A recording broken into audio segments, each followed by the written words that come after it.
So what is a learning commons? A learning commons is a collaborative workspace that allows us to innovate and reinvent a modern library space for students in a school or community setting. And so when we think about a traditional library, we think about stacks of books and a quiet space and maybe some computers.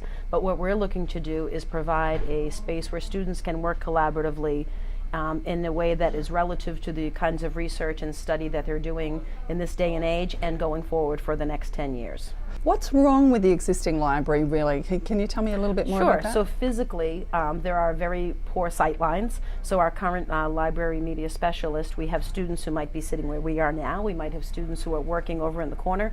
You can't visually drink it all in at the same time. For students to come in and work, they're limited to large, very old-fashioned, what feel like conference tables, and we're asking students all the time to get messy with the project and to dig deep and to collaborate, and even the electrical outlets aren't handily reached. So physically it's a cumbersome space, and we've tried to maneuver some of the stacks, we've tried to look at ways of reconfiguring it, and it just simply doesn't work. It was certainly appropriate when the renovation took place in 2002, and it's nice furniture, but it just doesn't serve the needs of our modern learners. Can you tell us about the Learning Commons project and what it's going to look like? Sure. It was the brainchild of a library task force that started about 4 years ago, and then they wrote a CEF grant that initially was going to be about researching ways we could improve the library space itself. We physically realized, or we soon realized, that we couldn't physically alter much of the space with limited funding, which is how we've ended up with this big capital campaign. But the physical space we're going to take out the big clunky tables, and we're going to have small collaborative working spaces. We're going to have opportunities for group presentation, small group presentation, where kids can practice that skill. We don't offer a public speaking course per se, but our students do many, many presentations and courses. Clearly that's a skill they need for college and the workforce. So this place where we are sitting right now will actually have a screen, and the plan is that students would be able to come over and in small work groups and practice presentations and really make them professional in nature. So we'll have presentation areas, we'll have professional learning areas for teachers, we'll have common areas for students to gather and work at high top tables and such, and we'll also have traditional quiet reading spaces. So tell us about the cost of this project. Mm-hmm. So it is expensive. So the goal for CEF was $250,000, which initially struck all of us as quite a bit of money. And then we realized, in working with Defer Design, who has worked with other library spaces, and Carolyn, who is obviously integral in the renovation of the Pratt, library spaces demand that you invest for a long time. So I, along with some other kids and parents, had talked several years ago about what we now refer to as can't we just do an HGTV kind of thing. So I figured we would come in with rollers in the summer and would spruce it up, and there'd be lively paint colors and maybe a few new chairs that we could purchase from various outlets around town, and we realized that was impractical because we were really just putting a band-aid on something that needed a larger fix. The school requirements, the fire code requirements demand that we go through certain distributors to get a certain grade of furniture and carpeting, not only for the wear and tear but for the safety of the students. So those aren't things that we can pick up at a Home Goods or IKEA or anything like that. So initially it seemed cost prohibitive, but the generosity of the community and certainly the efforts of the CEF have proven that we can really make this thing happen in a way that makes it relevant and useful for at least the next 10 or 15 years. Who will benefit from the Learning Commons? Everybody. So I have students who currently in the building. The seniors might be a little sour grapes since they won't necessarily benefit, but they can come back as alumni, of course.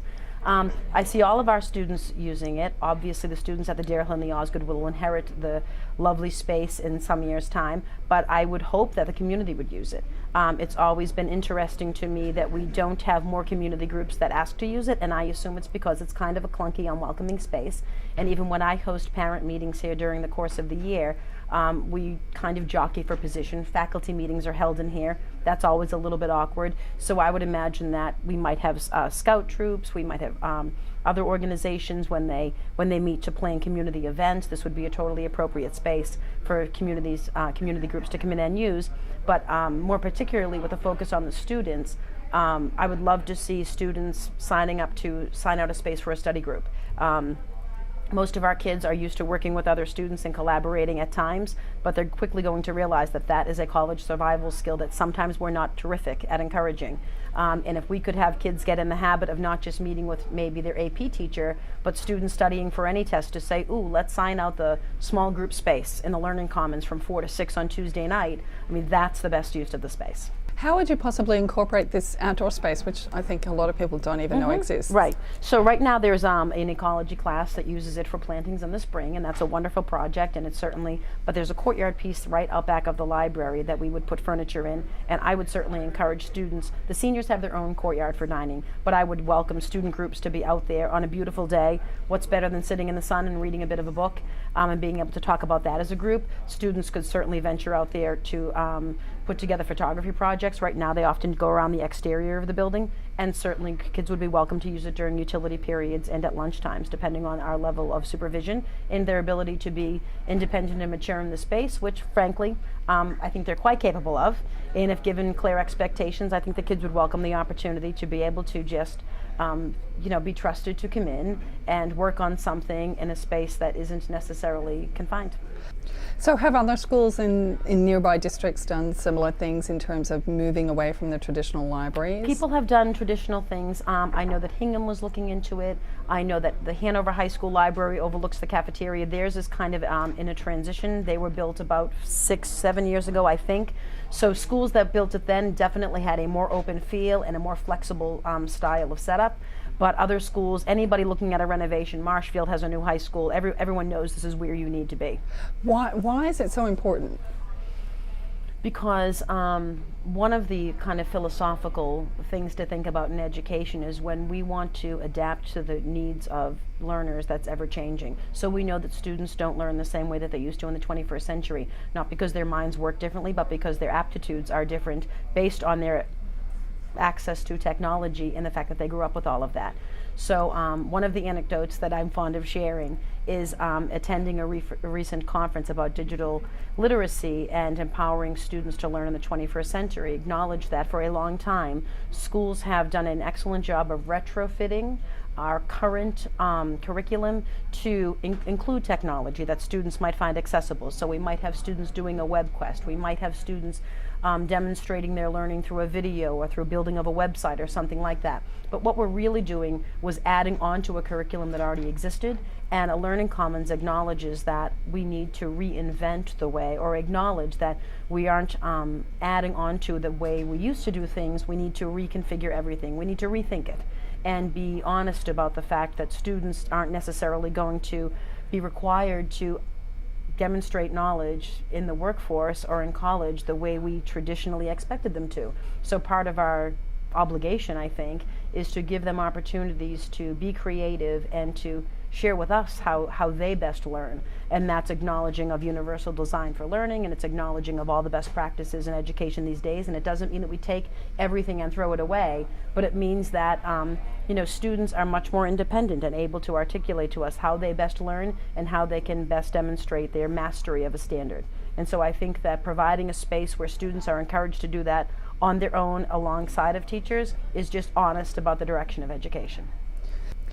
Now, just in relation to the campaign, how is that going? Fantastic. We've been very excited to meet with small groups of people at a variety of fundraisers, and my latest word from Cindy Matheson is that the current fundraising is up to $161,000, which is extraordinary. And why should people give money to this project and not something else? I think the CEF dedicated the capital campaign to this project in a way that was demonstrative of the fact that it is so good for all of the community. So they're dedicated to our schools. We know that the schools are reflective of the community itself, and the success is proportionate. But I think that because it feels good to invest in something that 90% of the residents of Cohasset are going to benefit from, and or a place that you know would be welcoming and supportive of any community initiatives, and because it's sound practice. What do you imagine it's going to look like when you come in here? What are you hoping to see? I imagine that it will look collegiate but age appropriate, if that makes any sense at all. I imagine that it will be 10 or 12 students along the front study carrels by the window, getting a project done, getting something done on their own, maybe during a lunch hour or something like that. I picture another group of 5 or 6 kids in the green and blue chairs, really talking about maybe planning for a presentation or something like that. I'm hoping that I see at least 3 or 4 people curled up with a good book. And I'm hoping that I see lots of classrooms collaborating with Kathy Cerruti, working with the librarian to talk about digital research and how you do that responsibly, and doing some cross-curricular stuff, and even to the point where students might have 2 or 3 teachers in here working with a similar cross group of kids. I imagine that it will be busy all of the time. I would be devastated if I ever saw the space empty.